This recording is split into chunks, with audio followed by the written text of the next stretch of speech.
एक संवेदना की लाइन नहीं। मन की बात होती है, बहुत कुछ बोला जाता है, राष्ट्रपति का अभिभाषण होता। हाँ, 6 साल में थी, मैं बिल्कुल थी, मैं आ रही हूँ उस पे। लेकिन जब सरकार ही इनह्यूमन हो जाती, जब संवेदना अपनों के प्रति नहीं प्रकट कर सकती, फिर उस सरकार में रह के करना क्या है? तो एमएसपी चलती रहेगी। सर, इसमें लिखा है unbundling of FCI operation of procurement, storage and distribution. साफ रिकमेंडेशन चेयरमैन साहब की है कि एफसीआई को अनबंडल किया जाएगा, प्रोक्योरमेंट और स्टोरेज की डिस्ट्रीब्यूशन से हटाया जाएगा। और यही कारण है कि आज किसान के मन में इतनी बड़ी शंका, इतना बड़ा आंदोलन पिछले 3 महीने से बैठा हुआ है।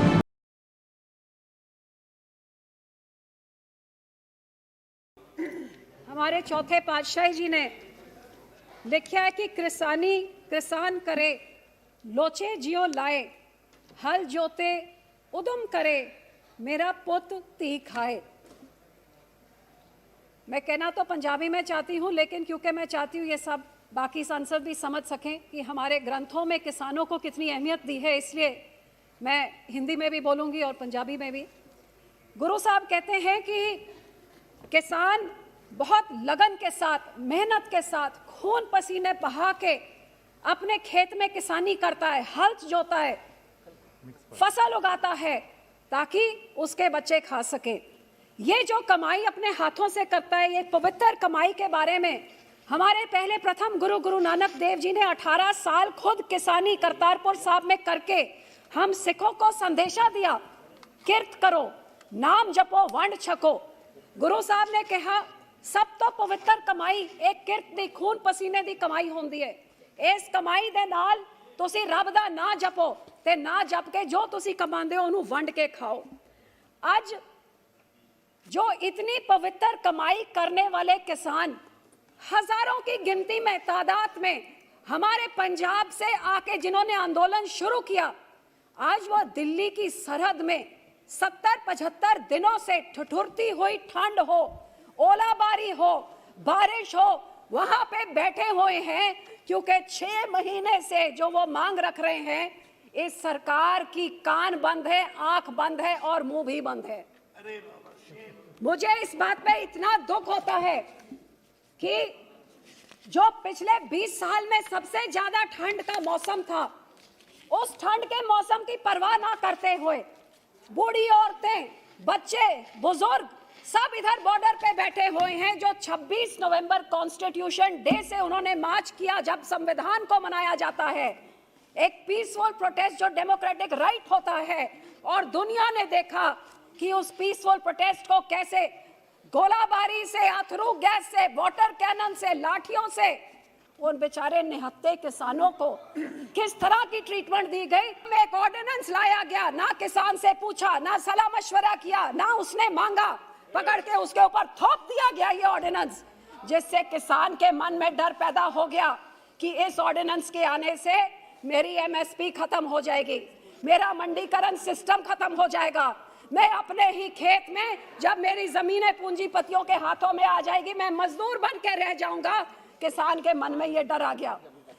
आज मैं इस सदन से मैं बताना चाहती हूँ, ये मेरे मंत्री साहब सब बैठे हैं यहाँ पे, जब ये ऑर्डिनेंस आया मैंने उस टाइम भी प्रार्थना करी पूरी कैबिनेट से कि आप इस ऑर्डिनेंस को पहले सलाह मशवरा करके लेके आइए, क्योंकि किसानों के मन में ये वहम है। लेकिन इसके बावजूद ये ऑर्डिनेंस बना दिया गया और मुझे विश्वास दिलाया गया कि इसको कानून बनाने से पहले इस किसानों की सारी संवेदनाओं को दूर किया जाएगा।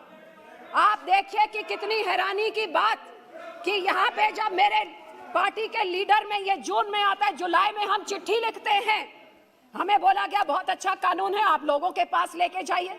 जब किसानों के पास लेके गई तो किसानों से उनकी संवेदना पता लगी, उनकी आशंकाएं पता लगी, और वो एक चिट्ठी में डाल के जुलाई के महीने में खेतीबाड़ी मंत्री को भेजी गई, जिन्होंने कहा फिक्र ना करिए, ये सारी शंकाएं हम दूर करेंगे। लेकिन अब हमारी हैरानी देखिए कि सितंबर के महीने में मॉनसून सेशन आता है और सेशन आते सारी पहला बिल टेबल हो जाता है। ना किसान से बात करी, ना सलाह मशवरा किया। वो रेल की पटरियों में जून के महीने से पंजाब में आंदोलन रच रहा था। हाँ, ये कांग्रेस के बारे में भी जरूर कहूंगी।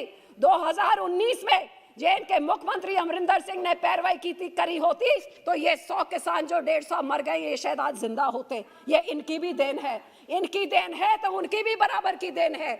और फिर इसका जब इनसे बात जब सेशन पे आया, उधर भी हमारे इधर मंत्री जी से पूछे, राजनाथ जी बैठे हैं, नड्डा जी बैठे, सबके पास गए कि आप सलाह मशवरा करिए, बिना इसको मत लेके आइए, देश में आग लगेगी, किसान सड़कों पे उतर जाएगा। उधर आपको चीन घुस आंखें दिखा रहा है, इधर कोविड की मार हिंदुस्तान की जनता लड़ाई लड़ रही है, आप क्यों किसानों का आंदोलन खड़ा कर रहे हैं?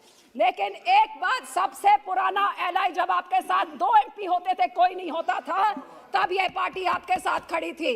ना मंत्री की सुनी, ना पुराने एलआई की सुनी, और आज किसान मर रहे हैं लेकिन वो किसान की भी नहीं सुन रहे। इससे और दुखद बात क्या हो सकती है सर?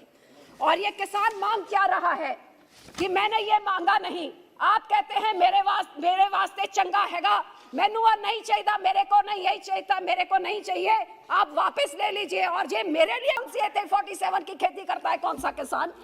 खालिस्तान है, पहले दिन से खालिस्तान खालिस्तान। क्योंकि जब 11 राउंड ऑफ टॉक्स कर रहे थे तो क्यों खालिस्तानियों से, आतंकवादियों से आप बात कर रहे थे? सर मैं यही कहना चाहूंगी कि किसान के सुनने जब ये देश में खाने को नहीं होता था, ये किसान था। और आखिर में मैं एक चीज पे जरूर आना चाहूंगी, 26 जनवरी की बात बहुत करी जाती है सर, उस दिन में जो वायलेंस हुआ हर एक को दुख है, वायलेंस नहीं होना चाहिए, लेकिन जो इंटेलिजेंस फेलियर हुआ है आज क्यों उसके बारे में कोई बात नहीं करता है? 25 शाम को जो एक स्टेज से ऐलान किया गया था कि जो डेजिग्नेटेड रूट है उस रूट में नहीं जाएंगे लेकिन लाल किले की तरफ जाएंगे, तो ये 25 शाम को पता था आप 4 घंटे में लॉकडाउन कर सकते हैं, चंद घंटों में नोटबंदी कर सकते हैं, एक रात पहले आपको पता आप एक रास्ता नहीं बंद कर सकते थे? कौन इसका जवाब देगा? और ये जिनके साथ जिन्होंने दानेश जी ने जिनका जिक्र किया है वो आज पकड़े गए हैं 2 हफ्ते के बाद। सर एक बात और, सब पर बहुत बात करी गई तिरंगे का अपमान। सर 2 मिनट सब, तिरंगे के अपमान के बारे में बात करी गई। अरे भाई सर, उस तिरंगे की अब बात कर रहे हैं जिस तिरंगे को लहराने के लिए 70% खून इस कौम का डुला था। काला पानी हो, फांसी हो, सबसे ज्यादा शहादतें इस कौम ने दी थी। और सर तिरंगे में लहराया तो वो आप कहते केसरी लहरा दिया, तो ये वही केसरी है जो आपके प्रधानमंत्री जी और वर्ल्ड लीडर अपने सिर पे लेके घूमते हैं। उस निशान साहिब को आपने केसरी को कटहरे में खड़ा कर दिया, जिस केसरी करके सा हमारे 9वें गुरु ने ठीक लाल किले के सामने, ये एक सीट ऑफ ऑपरेशन है हमारे लिए, सीट ऑफ टिरनी है, जहां से हमारे 9वें गुरु की शहादत का ऐलान किया गया था। और क्यों शहादत हुई थी? आपके जनेऊ और तिलक को बचाने के लिए हमारे गुरु ने शहादत दी कि कैसे हमारे गुरु आपके हैं तो फिर उनके, और वो केसरी लहराने के लिए आज आपके गुरु बन गए, आज आपके बन गए। और मैडम प्लीज कंक्लूड नाउ, के बच्चों को 400 साल बाद ये लोग आतंकवादी कह के उस केसरी को कटहरे पे खड़े कर रहे हैं, ये कहाँ का इंसाफ है सर? Last line. और सर जो जर्नलिस्ट सही कहानी बताए तो ये बोल रहे थे कि क्या था भाजपा के गुंज का हाथ, पूछ ले मनदीप पुनिया से, खोल लीजिए वेबसाइट, एक एक आपके भाजपा का वर्कर क्या कर रहा था बताया जाएगा। और ये फिर भी कोई शक है, दलितों की बात की जाती है, ये 24 साल के एक दलित वर्कर जिसको पकड़ के बंद कर दिया है और उससे क्या सेक्सुअल मिसट्रीटमेंट करी जा रही है पूरी 26 तारीख से। और आखिर से बोलना था, जो बोलने की बात थी राष्ट्रपति अभिभाषण में कि we will put an end to barbarism, ये क्या बार्बेरिज्म है? स्टेट स्पॉन्सर्ड बार्बेरिज्म कि एक निहत्था लड़का रंजीत सिंह जो एक घर में आग लगाने, औरतों के टेंट में आग लगाने से पुलिस को रोकता है, ऐसे टूट पड़ते हैं। I'll call the next speaker. ये है आपकी हनुमान बेनीवाल जी, राष्ट्रपति जी बहुत बहुत हनुमान बेनीवाल जी, no more, it's okay, this is not, मैं बेनीवाल जी,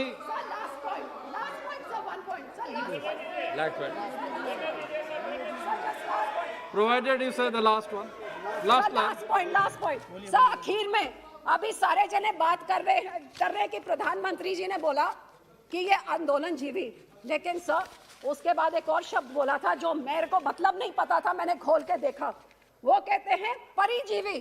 परिजीवी मतलब पैरासाइट। किसको पैरासाइट बोल रहे हैं? उस अंधाथा को पैरासाइट बोल रहे हैं आप, जो अन्न पैदा करके पेट भरता है, या उन लीडरों को बोल रहे हैं? क्या चौधरी डकैत को पैरासाइट बोल रहे हो, जिसको हमारे गुरुओं ने बेनीवाल जी, हनुमान बेनीवाल जी, नो मोर। ठीक है, ठीक। बेनीवाल जी, थैंक यू। ठीक, ठीक, बैठ जाइए।